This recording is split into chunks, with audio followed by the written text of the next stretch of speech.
కాపలా కుక్కలాగుంటా అని చెప్పిన. అంటే కుక్కలు పాడవాడు అడ్డమైన కుక్కలన్నీ మా దగ్గరనే దాపరమైన ఈ కుక్కలు. కుక్క పాడవాడు, ఈ కుక్క ఎక్కడ వాయన, ఈ కుక్క ఎవరిదిరో ఈ కుక్క ఎవరయ్యా కుక్క వచ్చిందండ్రి. నేను కాపలా కుక్కలాగుంటా అని చెప్పిన. వచ్చి నీ పాడుగా నువ్వా సారు కుక్క అనుకున్నావు, నువ్వు ఏమనుకోకు సారు. నేను ఎప్పటి నుంచో చెప్తా ఉన్నా. ఏందది?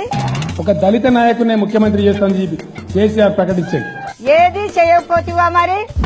నేను చెప్పినా అంటే తల నరుక్కుంటా గానీ ఆ మాట తప్పను. ఏతుల ఎంకి ఎక్కెక్కి పాడంగా కోతుల పోసేయ కోసుకుంటానడంట. రేపటి తెలంగాణ రాష్ట్రానికి దళిత నాయకుడే ముఖ్యమంత్రిగా ఉంటాడు. ఇప్పుడు చెప్పిన శాస్త్రం అర్థం కాలేదా నీకు? నేను ఎప్పటి నుంచో చెప్తా ఉన్నా. ఈ జూట మాటలు కాదు, ఆ చెమట దూడ్చుకో.